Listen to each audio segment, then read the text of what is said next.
Le damos la bienvenida a Alejandro Ogando en Protagonistas y para hablar de Doma India. ¿Cómo estás? ¿Qué tal? Buenas tardes, un gusto. El gusto es mío. Vamos a hablar y nos vas a enseñar en qué consiste esto de la Doma. ¿Es correcto decir así? ¿Doma India? Sí, está muy bien. La Doma India, para hacer una narrativa breve, empieza ya por el año 1600, cuando nuestros nativos, gracias a todo el trabajo que hizo el conquistador de haber traído el caballo de América, porque el caballo en América no es de esta zona, así que se trae, se topa con el caballo. Entonces ahí el nativo empieza a descubrir un mundo nuevo, empieza a ver cómo se socializan los caballos, porque ya había grandes manadas en ese tiempo, empieza a ver que el desplazamiento era muy rápido y cubría grandes distancias en muy poco tiempo. Se da cuenta que podía ser una herramienta muy útil para todo aquel entorno o todo aquel medio de vida, porque en realidad ya el medio de vida se iba tornando cada vez más peligroso por las cosas que iban surgiendo, por las guerras que empezaban a surgir primero entre etnias y después, bueno, como conocemos, contra el conquistador, ¿no? Así que de ahí surge un poco la Doma India. Y la Doma India, en realidad... O sea, entre la necesidad y vieron también que les podía resultar beneficioso. Sí, porque se podía cazar, se podía llegar a la presa con más rapidez, se podía cazar más presas en poco tiempo, se podía trasladar la familia. Entonces fue todo un descubrimiento para nuestro nativo, el caballo, en aquel tiempo. Claro. Bien, ¿me decías? La Doma India es un método sin método. En realidad, ¿cómo se entiende esto? Bueno, don Oscar Scarpati es quien la rescata. Los que hicieron uso de esta mal llamada en sí Doma India, porque acá no había indios, había nativos, es de los indios ranqueles. Ellos le dan el origen, el indio Pampa, todo lo que estaba en nuestra zona. Las etnias también del sur ya empezaron a usar el caballo. Así que bueno, de ahí un poco... surge eso. ¿Y por qué es un método sin métodos? Porque ellos trataban al caballo como se trataban entre ellos o como trataban a su familia, así que por eso es un método de amance y doma sin método. Claro. ¿Sí? Pero basado siempre en la parte psicológica o en la integridad psicológica del caballo, de no violencia o de seducción, de sociabilización, de llegar sin que cause mucho impacto la presencia del hombre en el caballo, porque como sabemos el caballo es un animal de presa, así que el instinto principal que tiene él es la huida. Así que en base a eso él comienza, el nativo en este caso, a la domesticación del caballo. Y bueno, llegaron a haber grandes caballos, como lo cuenta la historia, que después tal vez hablemos de algunos de ellos, que hicieron grandes proezas, gracias a esa integridad física que siempre se preservó y que nuestro nativo supo que la enseñanza en el caballo tenía que dejar una huella positiva. Tenía que no solamente dejar una enseñanza y que esa enseñanza después se convirtiera en un método de aprendizaje para el caballo en este caso. ¿Y vos cómo llegás al conocimiento de este método? Me dijiste que no es método. Exactamente. Bueno. A mí me regalaron una yegua que era inmanejable, que ya había sido descarte por varios domadores. ¿Qué edad tenías, Ale, ahí? Yo era joven, esto fue en el año 2013, así que tenía unos añitos menos. Y bueno, me la regalan porque ya iba... Normalmente el caballo que no sirve porque no se puede domar va a parar al tacho. Esa es la realidad de nuestro país y la realidad de muchos países. El caballo que se descarta va a parar al tacho, va a parar al frigorífico. Tal cual. La mortadela, literalmente, donde se la comen en Europa. Bueno, yo creo en las segundas oportunidades porque de hecho yo soy un producto de una segunda oportunidad. Entonces quise dar esa oportunidad a esa yegua, que todavía la conservo hoy porque fue el puntapié inicial de toda esta gran carrera, pero no contaba las herramientas para poder hacerlo porque yo hacía algo de doma tradicional. Entonces me contacto con don Oscar Scarpati, allá en el año 2013 aproximadamente, y me traslado a la localidad de Durazno, San Luis. Ajá, sí. Entre San Luis capital y Trapiche, ahí entre medio está una Durazno. Zona hermosa. Sí. Además. al Cerro de los Comechingones, y ahí estuvimos 20 días, un poquito más, conviviendo con él y aprendiendo todo este sistema de doma, o todo este sistema de método, que en realidad era un método sin método, solamente había que entender o aprender algunas cosas, y como él me dijo en esa ocasión, él me enseñó el camino y yo después tuve que transitarlo, bueno, hasta el día de hoy que lo sigo haciendo. Te volviste de San Luis y tenías Me volví de San Luis a poner en práctica lo que habías aprendido. Exacto, así que bueno, perdón, me volví de San Luis y ya ni bien me volví, empecé a trabajar con esa yegua y hoy la tengo como si fuera una mascota, porque bueno, es tremendamente mansa y con un IQ o con un intelecto mayor que un caballo normal, porque cuando uno trata de esta manera al caballo con este sistema, el caballo desarrolla un IQ superior a lo que es lo normal. Es decir, logran más inteligencia gracias al trato, porque uno los estimula para que esa inteligencia se desarrolle. De ahí que se pueden hacer grandes cosas con el caballo cuando uno respeta su naturaleza. Uh-huh. Cuando observarás o cuando verás por la tele o los festivales de doma y eso, ¿te debe dar una especie de bronca? Sí y no.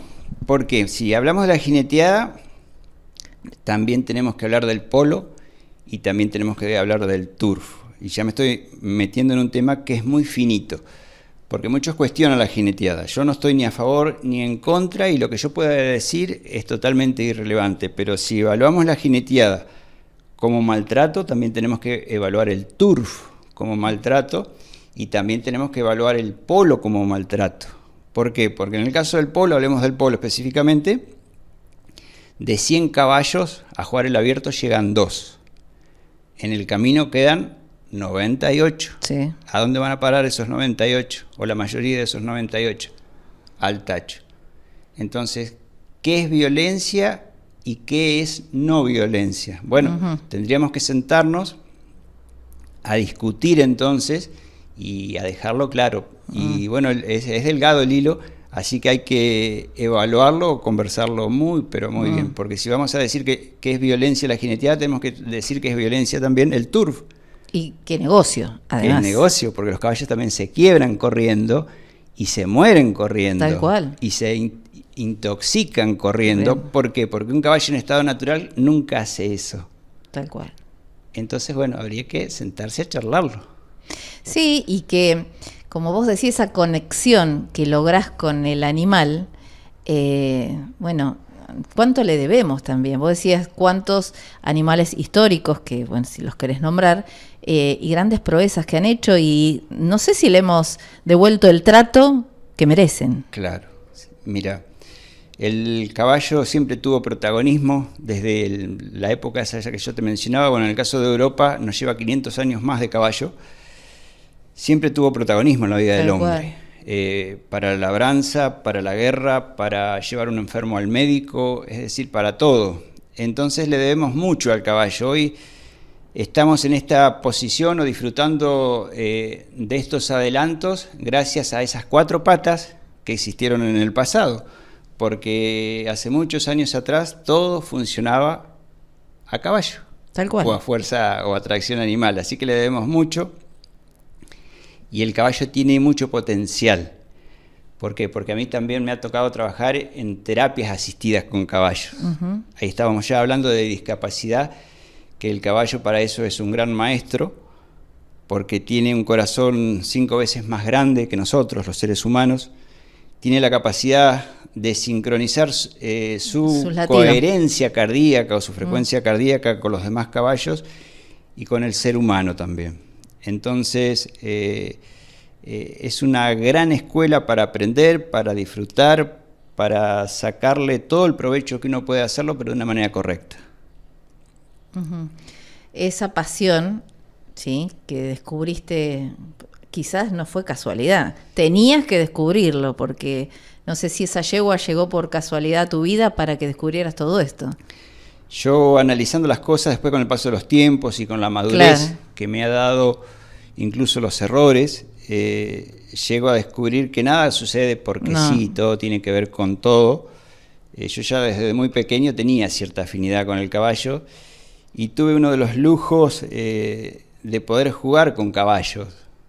Entonces eso ya marca el inicio de un camino, de un trayecto que, bueno, hoy gracias a Dios lo pude desarrollar y me encuentro ya muy adelantado en este camino, muy adentrado, y realmente es fabuloso, porque si vemos lo que hace un caballo en discapacidad, cuando trabajan con chicos Down, cuando trabajan con chicos que tienen síndrome de Asperger, autismo, es fabuloso lo que genera ese campo electromagnético del corazón del caballo, que tiene un campo de hasta 20 metros. Entonces todo lo que esté dentro de esos 20 metros es como que se armoniza.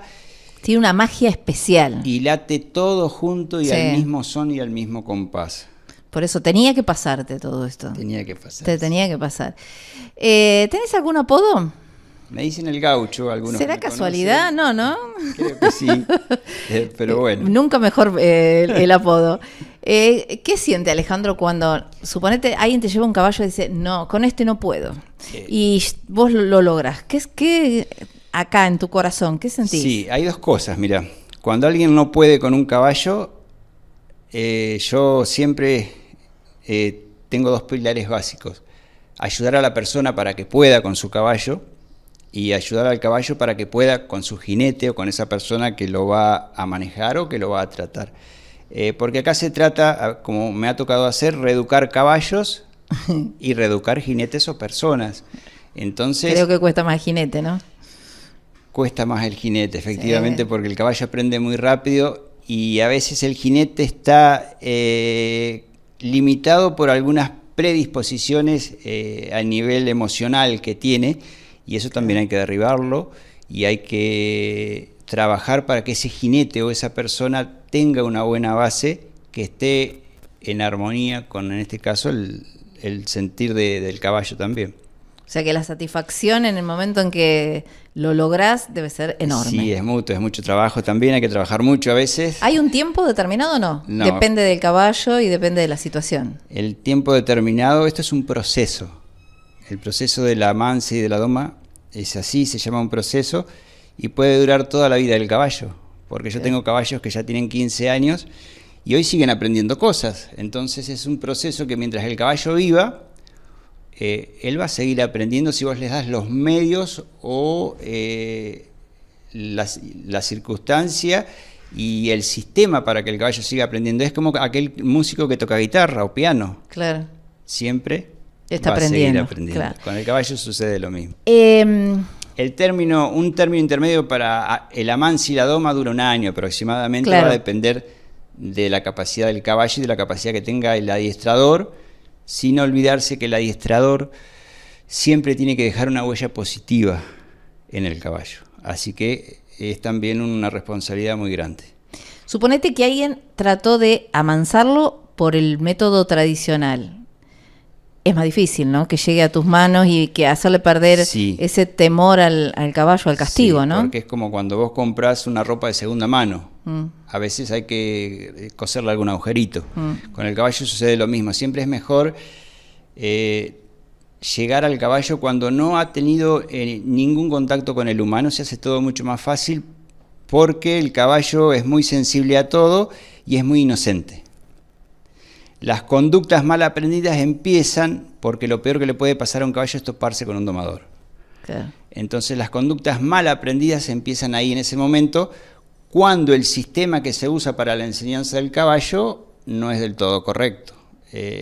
Un ejemplo, normalmente has visto que gente va con un arnés para poder tomar el caballo dispara y no se deja agarrar, y eso ya es un indicio de que hay un cortocircuito en algún lugar de la relación o de ese proceso de doma y amance, que algo estuvo mal, porque ya el caballo está diciendo o prendiendo esa luz roja de que algo anda mal, de que hay miedo, de que hay incertidumbre, o que lo van a castigar, o que algo no está cerrando del todo bien. Claro. Entonces eso ya tiene que ser la luz roja que se prende para avisarnos de que algo hemos hecho mal. El caballo cuando uno va a visitar o cuando uno visita el entorno del caballo, el caballo tiene que venir hacia uno. Esa es la pauta de que uno ha trabajado bien o de que ha hecho ese sistema de una manera correcta. No tiene que salir disparando como sale la mayoría de los caballos, que mucha gente, muchos propietarios o muchos jinetes en el entorno profesional, como también me ha tocado trabajar, que el caballo sale disparado de la presencia del jinete. Eso ya está indicando que el problema es el jinete, de que el problema es el propietario, de que el problema es el cuidador, de que el problema en sí es el ser humano y no el caballo. ¿Has podido transmitir todo lo que sabes a alguien? Sí. Porque, bueno, me imagino que como buen maestro tenés que Sí. ser... Tuve la oportunidad de poder capacitar a gente en la zona de Bragado. Digo, para que se multiplique todo esto. Por Porque Mayo también anduve, por Alberti, y siempre a nivel local también. He practicado equitación, así que a veces también he dado algunas clases de equitación para preparar a los jinetes a un mejor manejo.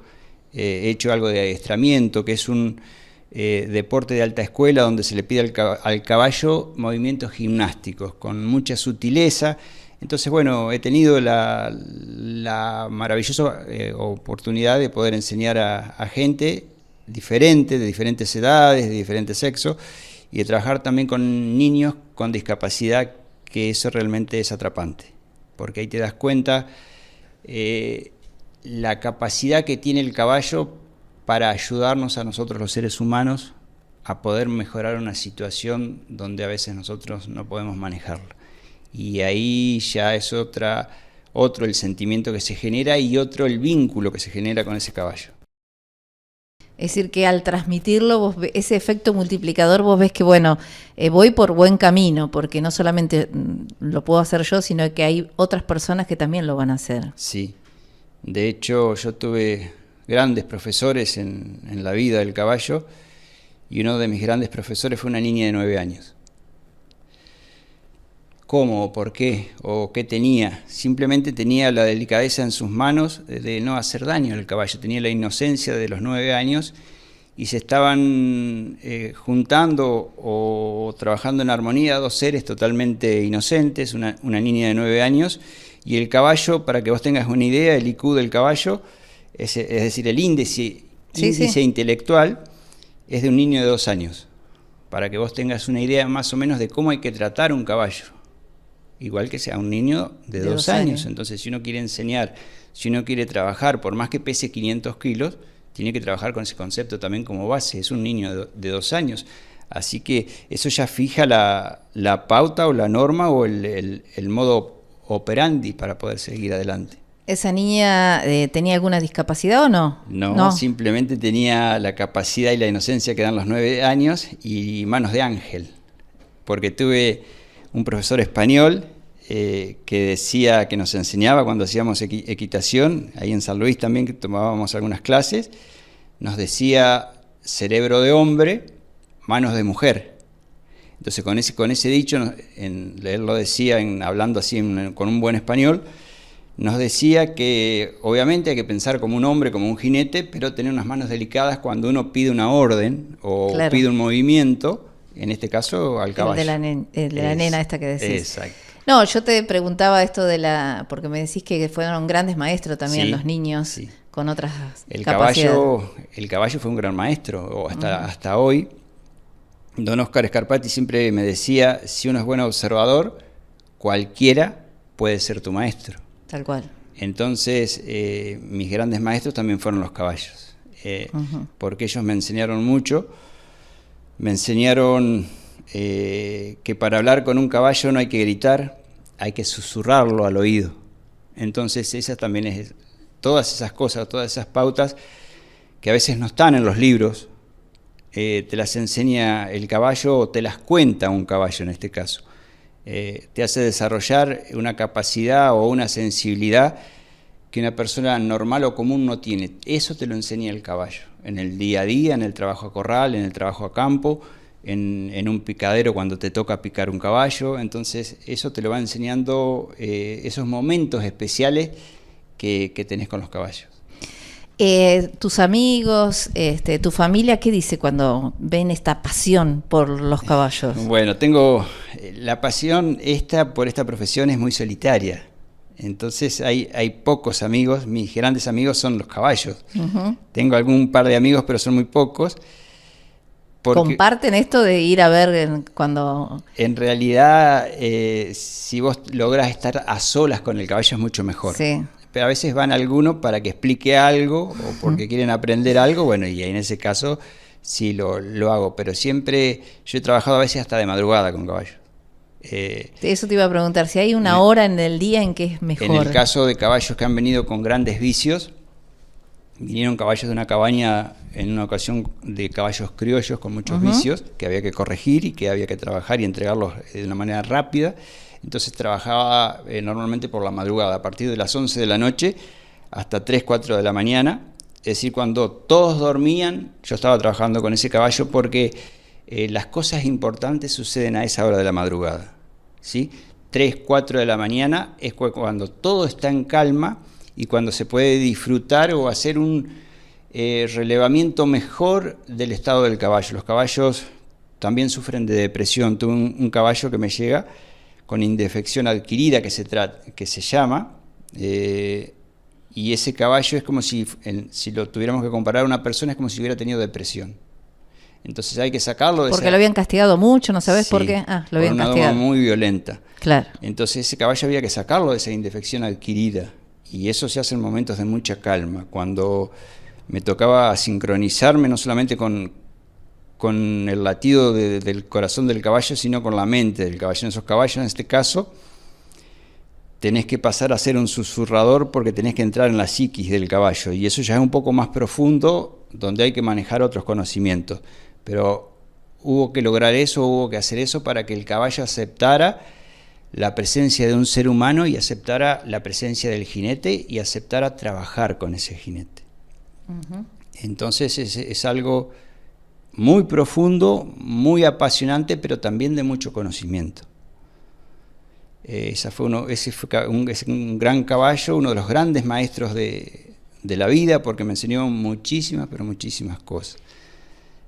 Así que eso realmente es para destacar lo que puede hacer un caballo o un équido en la vida de una persona, porque los grandes maestros surgen de ahí, de esas situaciones o de esas cosas que para las demás personas no funcionan. Uh-huh. Por eso creo en las segundas oportunidades. Claro, todos merecemos segundas oportunidades. Sí, yo creo que sí. Sí, tal cual. ¿Tenés algún lugar donde te has alejado de todo, en un campo? ¿Dónde es que...? Sí, donde... ¿Tu laboratorio? ¿Dónde es? Mi laboratorio es un corral redondo, ahí en el lugar o en el campito donde yo estoy, que es acá muy cerca. No, porque vos dijiste que tenía que ser a la madrugada. Sí, es un corral redondo de 20 metros de diámetro aproximadamente. Es un corral circular hecho de palos. ¿Por qué un corral circular? Preguntan algunos a veces. Porque el corral circular se asemeja a la libertad. Sí. Porque el caballo puede girar, girar, girar y nunca nada lo detiene. Uh-huh. Entonces hay casos que el caballo tiene que ejercitar también algunas cosas y se aprovecha ese corral redondo o ese corral circular que se asemeja a la libertad, porque el caballo siempre está en continuo movimiento. El caballo ama el movimiento si uno lo guía de una manera correcta. Así que continuamente puede estar en movimiento. Y también he trabajado con caballos a campo libre. Entonces eso todavía es más desafiante porque ahí no hay ningún límite. No hay ningún corral redondo, no hay ningún corral circular que te pueda ayudar. Entonces ahí hay que tener una condición física un poquitito mejor. Corres como loco. Claro, exactamente. Hay que estar más preparado físicamente. Pero bueno, como yo tengo algo de base de preparación física... te mantienen en estado. Lo he podido hacer, pero bueno, es más difícil. ¿Alguna vez te agredió un caballo? Sí, me mandó al hospital un caballo a mí. Yo tengo 5 fracturas en el rostro, en la parte derecha, tengo prótesis puesta y estuve muy cerca de ir a visitar a San Pedro. Pero bueno... y no a caballo. Exacto, iba a ir a pie y sin caballo. Pero bueno, siempre don Oscar Scarpati decía que lo bueno y lo malo que pasa dentro de un corral es responsabilidad de uno. Y ese día, por exceso de trabajo, el mal movimiento lo hago yo, así que la responsabilidad de yo haber ido al hospital con 5 quebraduras en el rostro fue responsabilidad mía y no del caballo. ¿Te quedó miedo después de volver, no? Sí, miedo al trauma, es decir, queda un trauma, tuve que recuperar la confianza, porque nuevamente cuando llegué al Corral Redondo me largué a llorar, liberando toda la tensión y la adrenalina que eso había causado, porque fue... ¿Con el mismo caballo? Sí, porque fue la consecuencia de un mal movimiento y de una mala determinación mía, no del caballo, así que yo tuve que trabajar en ese miedo para poder superarlo, porque los valientes no es que no sientan miedo, los valientes sienten miedo, pero tienen la capacidad de poder superarlo, de poder trasvasarlo. Bueno, hubo que hacer también un poco de terapia, porque fue muy grande lo mío, entonces me llevó casi 6 meses de rehabilitación para poder volver a estar nuevamente en condiciones. La parte física y después la psicológica también, claro, que llevó otro tanto. Así que bueno, ya repuesto, continué después trabajando. ¿Y lo lograste? Con los caballos y lo logramos. Así que también hay buenas y hay malas, ¿no? En este trabajo. Pero son más lindas siempre si uno pone en la balanza las cosas buenas que han pasado, los aprendizajes, porque bueno, todos hemos tenido, los que trabajamos con animales, en algún momento la situación se torna inestable y todos hemos tenido algún accidente, aquellos que adiestran perros, aquellos que adiestran, como en el caso mío, caballos, bueno, siempre hemos tenido algún accidente. Si te tocara expresar un deseo, ¿sí?, referido a tu profesión o a la vida en sí, a tu vida, ¿cuál sería el deseo? Yo pediría tiempo. ¿Por qué tiempo? Porque el tiempo para un ser humano es el mejor maestro. Más allá también de que los errores a veces enseñan mucho, el tiempo nos da la posibilidad de la reflexión, de reparar un error, de seguir aprendiendo, de madurar un proceso. Entonces, si yo tuviera que hablar de regalos lindos o hermosos o que superen todas las expectativas, elegiría el tiempo como posesión y como bien, porque creo que es lo que mejor le asienta o el mejor regalo que le podés dar a un ser humano, tiempo. Con tiempo uno puede hacer cualquier cosa y con tiempo uno puede superar cualquier cosa, con tiempo uno puede aprender cualquier cosa, con tiempo uno puede hacer todo lo propio de este don maravilloso, de este regalo que es la vida. Entonces pediría eso siempre, tiempo. Tiempo. ¿Y las gracias a quién irían dirigidas? Las gracias primero a ese tiempo, a la vida, al caballo y a Dios. Yo creo que ahí se junta todo. Hoy yo ya me siento satisfecho plenamente por todo lo que me ha tocado vivir. Eso es fundamental, y todas esas cosas se las debo al caballo, al creador, al corral redondo mío, a mis perros, a mis gatos, a todo el entorno. Entonces ya estoy por demás de agradecido por lo que me ha tocado vivir, por lo que me ha tocado aprender, por los errores que me han tocado superar, por los miedos incluso, porque no es que uno sea domador y no sienta miedo, porque vos estás al lado de un caballo que pesa 500 kilos y yo peso 68 kilos nada más, o sea, estoy pesando el 10% de lo que él pesa casi, entonces es una masa de carne, de músculos, bueno, que hay que conocer el momento justo donde vos te podés acercar, porque él es arisco y se asusta y te puede patear o te puede morder como ha pasado, te pueden manotear como me ha pasado, entonces eso también es fundamental, ¿no? Esa posibilidad de poder aprender y de poder agradecerle al caballo que es el que me ha enseñado todas estas cosas, ¿no? ¿Hubo algún caballo preferido?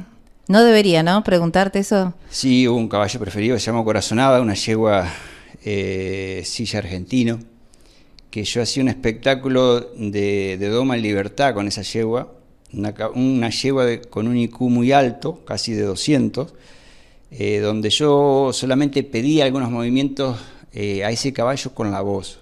Hacía levada, que es pararse en dos patas, solamente con un gesto de la voz y con una seña. Hacía pasos de costado. Trabajábamos en sincronía, es decir, fue un año que la presenté en el Telar Mapuche, hace unos cuantos años atrás, y lamentablemente cuando hubo la encefalomelitis equina se la llevó. Pero bueno, esa fue una de mis preferidas.